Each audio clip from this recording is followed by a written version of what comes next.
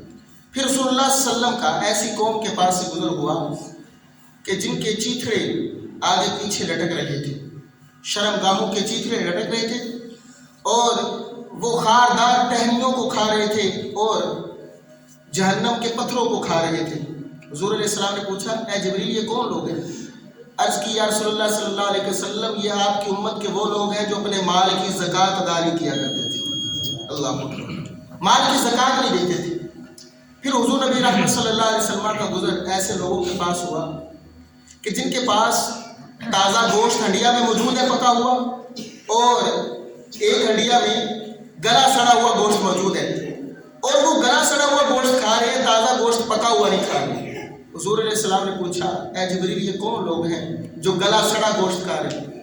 عرض کیا رسول اللہ صلی اللہ علیہ وسلم یہ وہ لوگ ہیں کہ جو اپنی حلال بیویوں کو چھوڑ کر بد کردار عورتوں کے پاس رات گزارا کرتے تھے، اس لیے گلا ہوا سڑا ہوا گوشت کھا رہے ہیں۔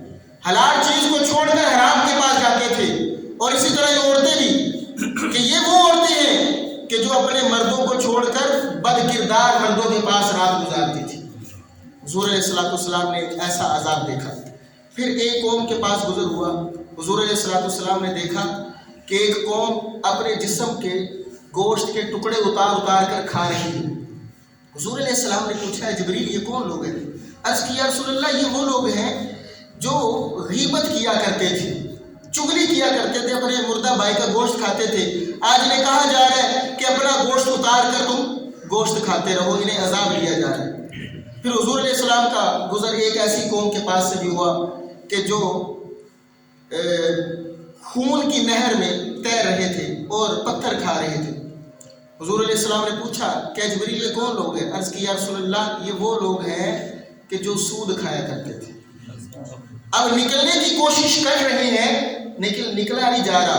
اور ایک روایت میں حضور علیہ السلام نے دیکھا کہ ان کے پیٹ جو ہے بڑے بڑے ہیں، کمروں کی مانند پیٹ ہے، ان میں سانپ بچھو پھر رہے ہیں۔ حضور علیہ السلام نے پوچھا جبریل یہ کون لوگ ہیں جو اتنے بڑے بڑے پیٹ والے ہیں اور کھڑے ہونے کی کوشش کرتے ہیں پھر گر جاتے ہیں؟ جبریل عرض کرتی یا رسول اللہ یہ وہ لوگ ہیں جو سود کھایا کرتے تھے۔ اللہ اکبر، یہ نبی علیہ السلام نے اپنی آنکھوں دیکھے حالات بیان کیے ہمارے سامنے۔ اور حضور علیہ السلام کا گزر ایک ایسے شخص کے پاس سے بھی ہوا جو لکڑیوں کا گٹھا اٹھانے کی کوشش کرتا ہے، اٹھایا نہیں جاتا، پھر دائیں اور بائیں سے لکڑیاں لے لے کر اور اس میں ڈالتا جا رہا ہے۔ حضور علیہ السلام نے پوچھا اے جبریل یہ کون ہے؟ عرض کی یا رسول اللہ یہ وہ شخص ہے جس نے بہت سارے لوگوں سے پیسہ اکٹھا کیا ہوا ہے، ان کی امانتیں اکٹھی کی ہوئی ہیں، دینے کی پوزیشن میں نہیں آتا ہے اور ادھر دائیں بائیں سے اکٹھی کرتے جا رہا ہے، اس لیے اس سے یہ بوجھ نہیں اٹھایا جا رہا، اس کو حکم دیا جا رہا ہے کہ اس بوجھ کو اٹھاؤ جو تم نے امانتیں اکٹھی کی۔ پھر رسول اللہ صلی اللہ علیہ وسلم نے ایسی قوم کو دیکھا جن کے چہرے جو ہے وہ اونٹوں کی مانند ہیں اور وہ آگ کے انگارے کھا رہے ہیں۔ حضور علیہ السلام نے دیکھا منہ سے انگارے کھاتے ہیں، پیچھے کی جانب سے انگارے نکل جاتے ہیں۔ حضور علیہ السلام نے جبریل سے پوچھا جبریل یہ کون لوگ ہیں جو آگ کے انگارے کھاتے ہیں پیچھے سے نکلتے جاتے ہیں؟ جبریل عرض کرتے ہیں یا رسول اللہ صلی اللہ علیہ وسلم یہ وہ لوگ ہیں جو یتیموں کا ناحق مال کھا جایا کرتے تھے۔ یتیموں کا مال کھانے والے لوگوں کو یہ عذاب دیا جا رہا ہے جن کی شکلیں اونٹوں جیسی ہیں۔ پھر رسول اللہ صلی اللہ علیہ وسلم نے عورتوں کو دیکھا کہ چھاتیوں کے بل لٹکایا ہوا ہے۔ حضور نے پوچھا جبریل یہ کون لوگ، یہ کون سی عورت ہے جن کو چھاتیوں کے بل لٹکایا ہوا ہے؟ عرض کی یا رسول اللہ یہ وہ عورتیں ہیں جو اپنے شوہروں کو چھوڑ کر غیر مردوں کے پاس جا کر راتیں گزارتی تھی اور ان سے حرام بچے پیدا کرتی تھی۔ یہ وہ عورتیں ہیں جن کو چھاتیوں کے بل لٹکایا گیا۔ پھر ایسی عورتوں کو بھی حضور نے دیکھا جن کو سر کے بالوں سے لٹکایا ہوا ہے اور نیچے سے آگ پڑ رہی ہے، ان کو کھا رہی ہے۔ حضور نے پوچھا ہے جبریل یہ کون سی عورتیں ہیں؟ عرض کی یا رسول اللہ یہ وہ عورتیں ہیں جو بغیر پردے کے باہر نکلا کرتی تھیں اور غیروں کے لیے بد سور کر باہر نکلتی تھیں، ان کو آج اس عذاب میں مبتلا کیا گیا۔ اللہ اکبر صاحبو، یہ وہ چیزیں، یہ وہ عذابات، عجائبات میں نے آپ کے سامنے بیان کی جو رسول اللہ صلی اللہ علیہ وسلم نے دیکھے۔